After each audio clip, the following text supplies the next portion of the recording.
السلام علیکم ورحمۃ اللہ وبرکاتہ۔ دوستو، فطرت انسانی روز اول ہی سے کہانی اور قصوں میں دلچسپی رکھتی ہے، لیکن قرآن کریم کے جو قصے ہیں وہ حقیقت پر مبنی ہیں، نہ کہ من گھڑت باتیں اور کہانیاں ہیں۔ ان قصوں کا مقصد بنی نوع انسان کو سیدھا راستہ دکھانا مقصود ہے، اور ایک اور مقصد اس کا عبرت کا باعث بھی ہے۔ گزشتہ امتوں نے جو جرائم کیے ان سے اپنے آپ کو بچا کر رکھنا بھی اس کا ایک مقصد ہے۔ اس لیے انبیاء کے حالات سے واقفیت بہت ضروری ہے۔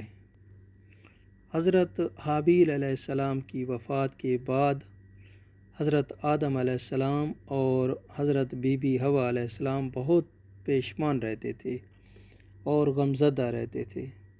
حضرت آدم علیہ السلام اکثر اللہ پاک سے دعا کیا کرتے تھے کہ اے اللہ، مجھے ایسی اولاد عطا فرما جو تیرے دین کو دنیا میں پھیلانے میں میری معاون و مددگار ہو۔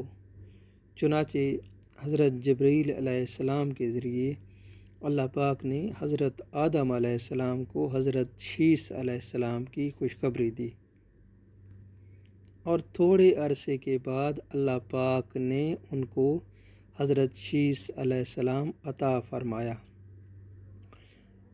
آپ کی پیدائش پر حضرت آدم علیہ السلام اور حضرت بی بی حوا علیہ السلام بہت خوش ہوئے، کیونکہ یہ ان کے تیسرے بیٹے تھے، کیونکہ اس سے پہلے ایک بیٹا حضرت حابیل علیہ السلام کو قابیل نے قتل کر دیا تھا، اور دوسرا بیٹا قابیل کفر کے راستے پہ گامزن ہو گیا تھا۔ شیث کا مطلب ہے اللہ تعالیٰ کی طرف سے بہترین تحفہ۔ حضرت شیث علیہ السلام اپنے والد حضرت آدم علیہ السلام کے بالکل مشابہ تھے، اور دونوں کو والدین کو حضرت شیث علیہ السلام بہت پیارے تھے، لہٰذا حضرت شیث علیہ السلام کی بہترین طریقے سے تربیت کی گئی۔ والدین کی بہترین تربیت کے نتیجے میں آپ کی شخصیت دن بدن نکھرتی چلی گئی۔ حضرت آدم علیہ السلام اس بات سے بہت خوش تھے، کیونکہ حضرت آدم علیہ السلام حضرت شیث علیہ السلام کو اپنا جانشین مقرر کرنا چاہتے تھے۔ چنانچہ حضرت آدم علیہ السلام نے آپ کو اپنا خلیفہ اور جانشین مقرر کیا۔ حضرت شیث علیہ السلام کے بارے میں مقول ہے کہ وہ مسلسل مکہ ہی میں مقیم رہے، حج و عمرہ کرتے رہے، یہاں تک کہ ان کی وفات ہو گئی۔ انہوں نے اپنے اوپر اور آدم علیہ السلام کے اوپر نازل شدہ صحیفوں کو جمع کیا اور ان سب پر عمل کیا، نیز پتھر و گارے کے ساتھ بیت اللہ کی تعمیر فرمائی۔ ایک رائے کے مطابق دنیا میں تمام اولاد حضرت شیث علیہ السلام کی طرف سے منسوب ہوتی ہے، کیونکہ قابیل کی اولاد کو تو طوفان نوح میں غرق کر دیا گیا تھا۔ اللہ پاک نے حضرت شیث علیہ السلام کو بہت زیادہ اولاد عطا فرمائی، اور ایک قول کے مطابق 50 سے زائد فرزند اللہ پاک نے حضرت شیث علیہ السلام کو عطا فرمائے۔ جب حضرت شیث علیہ السلام مرض وفات میں مبتلا ہوئے تو اپنے بیٹے انوش کو اپنا جانشین بنایا اور انتقال کر گئے۔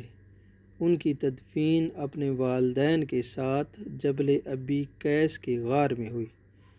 ان کی ولادت کے وقت آدم علیہ السلام کی عمر 235 سال تھی۔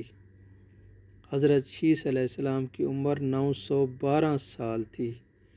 ان کے بیٹے انوش کی ولادت کے وقت ان کی عمر 605 سال تھی۔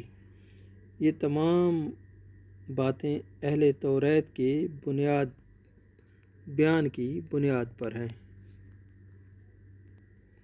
لیکن ابن اسحاق کی روایت میں ہے کہ حضرت شیس علیہ السلام نے اپنی بہن خرورتا بنت آدم علیہ السلام سے نکاح کیا تھا۔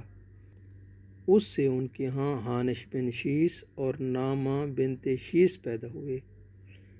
اس وقت ان کی عمر 105 سال تھی۔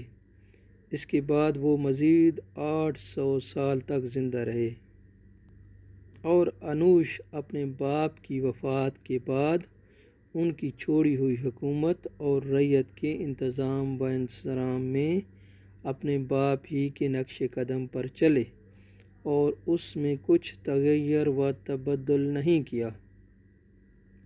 اہل توریت کے بیان کے مطابق انوش کی کل عمر 905 سال تھی۔ ابن عباس رضی اللہ تعالیٰ عنہ سے مروی ہے کہ انوش کے ہاں کیان اور بہت سی دیگر اولاد پیدا ہوئی، لیکن اس نے کیان کو اپنا جانشین بنایا، اور مہلیل کے اور یرد اور بہت سی اولاد پیدا ہوئی، اور مہلیل کے یرد اور دیگر بھی بہت سی اولاد پیدا ہوئی، لیکن باپ نے مہلیل کو اپنا جانشین بنایا، اور یرد کے اخنوخ یعنی ادریس علیہ السلام پیدا ہوئے۔ مہلیل کے بارے میں کہا جاتا ہے کہ وہ پہلے شخص ہیں جنہوں نے شیطانوں کا صفایا کیا۔ مہلیل کے بارے میں کہا جاتا ہے کہ وہ پہلے شخص ہیں جنہوں نے جنگلوں کا صفایا کیا، شہروں کی بنیاد رکھی جن میں بابل اور سوس سرفہرست ہیں، جن میں بابل اور سوس کا ذکر ملتا ہے۔ ابلیس اور شیطانوں کے لشکروں کا صفایا کیا اور انہیں آبادیوں سے دور ویرانوں میں دھکیل دیا۔ ان کا فرزند اخنو بنا، جن کے بارے میں کہا جاتا ہے کہ یہی حضرت ادریس علیہ السلام ہیں۔ حضرت شیس علیہ السلام نے 912 برس کی عمر پائی۔ ان کے مزار کے بارے میں کئی رائے ہیں۔ غزہ، موصل اور ایہودیہ، لبنان، فلسطین کے مضافات میں اور دیگر کئی جگہوں پر فلسطین میں ہیں۔ ان میں سے کس میں آپ مدفون ہیں یہ اللہ ہی بہتر جانتے ہیں۔ ہم امید کرتے ہیں کہ آپ کو آج کی ویڈیو پسند آئی ہوگی۔